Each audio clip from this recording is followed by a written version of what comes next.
उस पे कोर्ट ने क्या कहा? कोर्ट ने ये भी कहा ना, नाम तो बताना पड़ेगा, आप पहचान क्यों छुपाएंगे? नहीं, इसके अलावा क्या कहा कोर्ट ने पुष्कर जी? ये तो ठीक है, नाम बताना पड़ेगा, लेकिन उसके अलावा कोर्ट ने क्या किया? कोई बात कह के नहीं कोर्ट ने रोक लगाई कि ये चीज ठीक नहीं है। उन्होंने कहा है, इससे कोर्ट ने ये भी कहा कि डिस्क्रिमिनेशन है, भेदभाव है, ऐसा नहीं होना चाहिए। होटल इस पे आधार पर गलत रोक नाम लगी। लिखेंगे तो मतलब वो गलत नहीं है। अब ये बात देखिए, अगर कोर्ट ने कहा कि ये चीज, अब कोर्ट से बड़ा तो हम है ना आप है, नहीं, हम कोर्ट तो ने बिल्कुल पाया नहीं आपने है।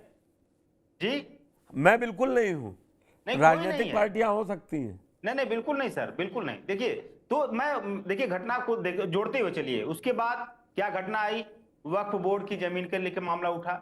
उसके बाद क्या घटना आई?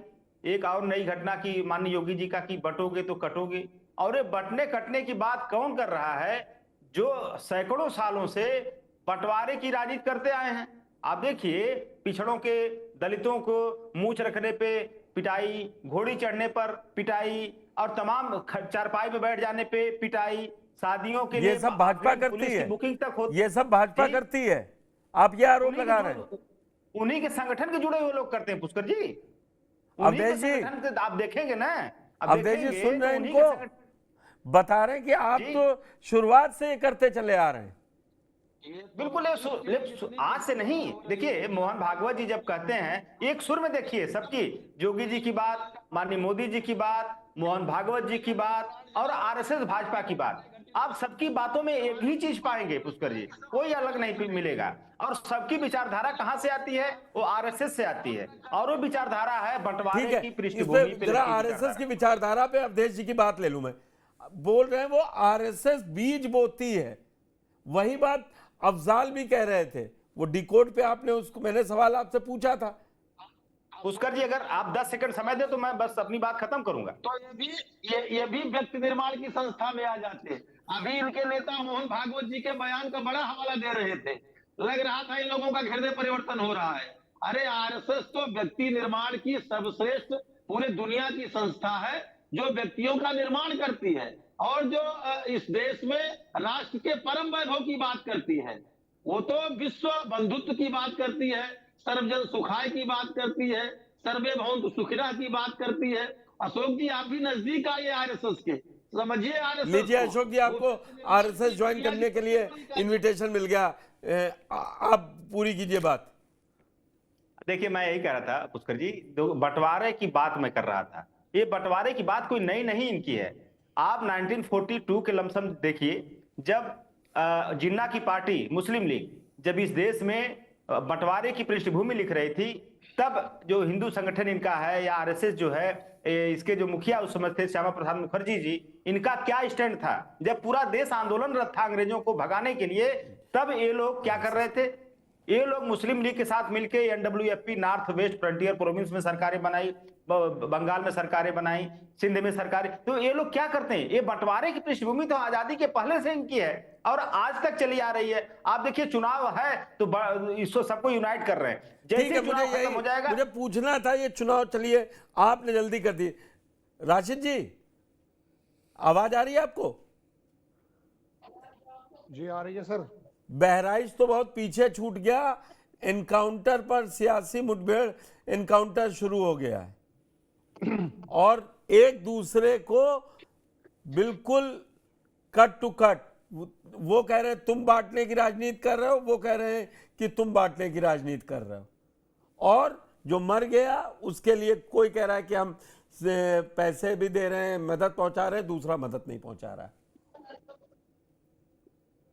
पुष्कर भाई, ये उम्मीद करना समाजवादी के प्रवक्ता से, बीजेपी के प्रवक्ता से कि कुछ अलग बोल देंगे, तो ये तो हमारी बेवकूफ़ी होगी। ये तो अपनी पार्टी के स्टैंड की ही बात करेंगे, इसीलिए प्रवक्ता भी हैं। बात थोड़ी देर 1-1.5 मिनट के लिए मैं गोपाल की करना चाहता हूँ। परसों मैंने एक प्रोग्राम बनाया, मैंने ये कहा कि गोपाल की जो माता के जो आंसू थे, दुनिया में किसी भी वर्ग की माता के आंसुओं से अलग नहीं थे। अगर उसने हरे रंग का झंडा उतार करके, गलती को छोड़िए, भगवा लगा दिया था, तो दुनिया का कोई धर्म, कोई समाज इस बात की इजाजत नहीं देता कि उसको गोलियों से भून दिया जाए या उसको कत्ल कर दिया जाए, क्योंकि ये तो सिर्फ उसका परिवार ही जानता है जिसका बच्चा गया है। तो 1 मिनट के लिए तो मैं अपनी क्लियर ये कर दूं कि मैंने पूरे 12-14 मिनट की खबर बनाई सिर्फ गोपाल के माता के, और बल्कि मैंने क्लोजअप लिया जब वो योगी जी से मिलकर आई।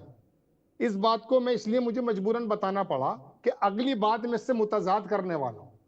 मैं पूछना ये चाहता हूं कि हमारे चारों पैनलिस्ट में कोई भी बंदा गोपाल की मौत से बिल्कुल खुश नहीं हो सकता। सब लोग इस बात पे मुत्तफिक होंगे कि एक परिवार का एक बंदा चला गया, और अकॉर्डिंग टू इस्लाम यदि एक बेकसूर इंसान मर जाता है तो पूरी इंसानियत के मरने जैसा वो रिजेंबल किया जा सकता है।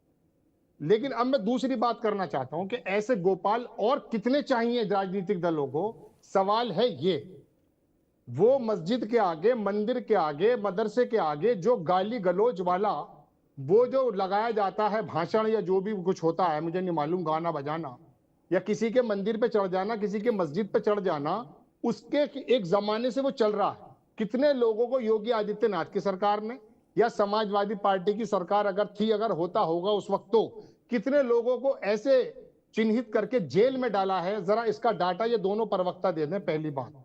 और दूसरी बात, गोपाल जैसे व्यक्तियों को धार्मिक पशु बना करके, हम जैसे लोगों को भी धार्मिक पशु बना करके अगर आप ये सोचते हैं कि हमें मारते रहेंगे, तो ये लंबी कहानी चलने वाली नहीं है। वजह यह है कि आम जन इस बात को जान चुका है कि जब भी चुनाव आते हैं, जब भी आपका कोई मतलब साधा जाने वाली बात होती है, तो एक दूसरे पे प्रत्यारोप करना शुरू कर देते हैं। लेकिन वो जो धार्मिक पशु बनाया जा रहा है, ज़ॉम्बी जो बनाया जा रहा है, किसी भी वर्ग को बनाया जा रहा है, ये बताइए उसके पीछे कौन है। आपने आकर के बता दिया योगी आदित्यनाथ का शानदार प्रदर्शन है। मैंने भी पिछले 2 दिन पहले आपके सामने कहा कि उस आदमी के सरकार चलाने के अंदाज से मैं थोड़ा मुत्तफिक रहता हूं, लेकिन उनकी जो राजनीति की पूरी मंशा है वो ये है कि किसी भी प्रकार से हम आकर ये बताना शुरू कर दें कि हम मुल्ले के पेच को टाइट कर देंगे, आपके ऊपर कोई उंगली नहीं उठा सकता। तो एक बात ये बताइए, वो जो रथ यात्राओं के अंदर बल्लम और चक्कू और जो है तलवार लेकर निकलते हैं, योगी आदित्यनाथ कितने लोगों के खिलाफ कार्रवाई कर चुके हैं? कहा थोड़ा क्यों इसके नहीं? बारे में बता दें ये बीजेपी के प्रवक्ता। एफआईआर क्योंकि कितने ये- लोग, 3 एफआईआर क्रॉस एफआईआर लिखी नहीं है। मैं बहराइच तक मेरी ही बात- सीमित रहता हूं, तो और ये जो आपने कार्रवाई अवधेश है, जी या ये जो- अशोक जी से चौहान कहा, साहब मैं सब- पूछूंगा। सिर्फ 10 सेकंड का जवाब मैं दे दूं, आप ही जवाब दे रहे हैं तो मैं आपको बता दूं कार्रवाई एक तो ये है जो आज हुई है, और एक कार्रवाई वो बता रहे हैं आपके एफआईआर हो गई। ऐसी एफआईआर दर्जनों नहीं सैकड़ों डस्टबिन के में पड़ी हुई हैं। आप जो फौरन जो है एक्टिव हो जाते हो, किसी खास वर्ग के खिलाफ गोली बजाना शुरू कर देते हो। 13,000 से ज्यादा आप घटनाएं कर चुके हैं, 10,700 कुछ तो जो है लिखित रूप में है, उसके अंदर पैर में आप गोली मार देते हो, जान से मार देते हो। ऐसी कार्रवाई आप तुरंत फुरत खास उस समय कैसे कर लेते हो जब विशेष समुदाय सामने होता है, जब यात्राओं के अंदर तलवारें और बल्लम लहराए जाते हैं नहीं। और मस्जिदों के सामने लाउड स्पीकर से बदतमीजी राशिद की जी, जाती है। सुल्तानपुर कार्रवाई में क्यों नहीं हो पाती? सुल्तानपुर चौहान साहब में जरा रुक जिसके जाइए एक एनकाउंटर सेकंड हुए, प्लीज, आप मेरी बात पूरी होने दीजिए। नहीं नहीं, मैं आपसे बात रिक्वेस्ट पूरी होने करूंगा। दूंगा। आप हमने एक दोनों तरफा प्रवक्ताओं बात को कहेंगे सुना है, तो हमारी मैं भी सुनी है, बोलूंगा। क्योंकि हमारी आवाज जो है आम जन की आवाज है। हम किसी पक्ष के आदमी नहीं है, कांग्रेस के या समाजवादी के या भाजपा के। इन दोनों लोगों को सुनाने का मकसद सिर्फ इतना है, ये समझ में तो आएगी नहीं, लेकिन आप ये बताइए हमें टूल कब तक बनाते रहेंगे आप हमारे यहाँ से गोपाल को और जो है तबरेज अंसारी को उठा करके मारते रहिए। आप एक वर्ग के खिलाफ बहुत ज्यादा बड़े दरोगा बन जाइए, और दूसरे वर्ग में आप कहें एफआईआर तो हम कर रहे हैं, हमने सीओ को जो है सस्पेंड कर दिया है। इस वाली एफआईआर में और उस वाली कार्रवाई में जमीन आसमान का फर्क है। अवधेश कितने जी, लोगों के पैर में गोली सेलेक्टिव मारी कार्रवाई आपने क्यों? जब यात्राओं के अंदर सेलेक्टिव तलवारें कार्रवाई क्यों? निकाली ठीक गई है हैं? राशिद जी, बताइए आपकी बात आ गई। राशिद जी, आपकी बात आ गई। सेलेक्टिव कार्रवाई क्यों? राशिद जी, अपराधी चाहे जिस जाति का हो, चाहे जिस धर्म का हो, आप पीछे का डाटा निकाल करके देख लीजिए, उसके खिलाफ कार्रवाई हुई है। उसमें जाति कितने और पैरों में धर्म लोगों का के पैरों में गोली मार दी यात्राओं के अंदर, जो वो मस्जिदों के आगे जो है वो लगा रहे हैं? बताइए आप, कार्रवाई निकाल के आप ही बता दो ना। बांडी जी आप बताइए, एक एक लोग नहीं आएंगे आवाज। मारी यात्रा के अंदर राशिद जी, उनको बोलने दीजिए अवधेश जी को। मैं पूछ रहा हूँ, जबानी जमा खर्च की कोई बात नहीं कर रहा। राशिद जी, आप अवधेश जी को बोलने दीजिए ना, मैं आपको मौका दूंगा। जी अवधेश जी। राशिद जी, पिछला डाटा निकाल लीजिए, इनकाउंटर का डाटा निकाल लीजिए, दंगाइयों के अपराधियों के गिरफ्तारी का डाटा निकाल लीजिए, आपको सारी चीजें स्पष्ट हो जाएंगी। भारतीय जनता पार्टी जाति और धर्म के हिसाब से कभी कोई कार्रवाई नहीं करती। वो अगर अपराधी आपके जाति को, धर्म को सूट करता है तो हो सकता है आपको ये बात बुरी लगे। आतंकवादियों का धर्म अगर आपकी जाति से सूट करता है हो सकता है आपको बुरी बात लगे। रेलवे लाइनों पर अगर कोई गैस सिलेंडर लगता है, आपके जाति धर्म को सूट करता है, हो सकता है गलत बात लगे। लेकिन कभी भी भारतीय जनता पार्टी की सरकारों ने इस आधार पर कोई कार्रवाई नहीं की कि अमुक आदमी इस जाति का है और इस धर्म का है। और इसीलिए मैंने एक उदाहरण दिया कि जितने भी गरीब कल्याणकारी योजनाएं हैं उसमें सर्वाधिक लाभ जो है ठीक है, मुस्लिमों को इसलिए ठीक है अवधेश जी, कि मैं जल्दी से, मेरे पास दो पैनलिस्ट अभी और हैं। राशिद जी, योगी जी की सरकार में बराबरी और बेहतरी का काम किया गया है। राशिद जी 10 सेकंड जी। मुझे चौहान साहब बस एनकाउंटर के लिए 10 सेकंड का समय दे हाँ, दीजिए। बस 10 सेकंड दीजिए, फिर अगले राउंड में आएंगे आपके पास। मुझे ये बता दीजिए, जब योजनाओं की बात आती है तो सारे के सारे आप गिनाने रखते हैं कि सबको हमने बांट दिया है। यात्राओं के अंदर तलवार निकालने वालों के कितने लोगों के घुटने पे गोली मारी है? एक का नाम बता दें, प्रवक्ता बीजेपी के, बता दें जरा। अभी पश्चिमी उत्तर प्रदेश में एक बहुत बड़ी शख्सियत के खिलाफ कार्रवाई हुई है जो नफरत की बात कर रहे थे। अरे यात्रा के अंदर कितने लोगों में गोली मार दी आपने? आप राजनीतिक विश्लेषक हैं, आप जानते हैं। गोली तो अरे मैं जानता हूँ आपसे ज्यादा, जब तो बता रहा हूँ। कोई भी होगा, दंगाई कोई भी होगा, आतंकवादी अरे कोई भी एक होगा। घटना ठीक बता है। दे, एक घटना। मैं चैलेंज कर रहा हूँ तुमसे कि यात्रा पे तलवार दिखाने पे एक घुटने में गोली मारी आपने, बताइए आप। ये सरकार न माला पहनाएगी न फूल बता पाएंगे बरसाएगी। आप? अपराधी कोई ठीक भी है होगा, राशिद जी, दंगाई अतहर जी, होगा। ठीक है, अवधेश जी आपकी बात आ गई।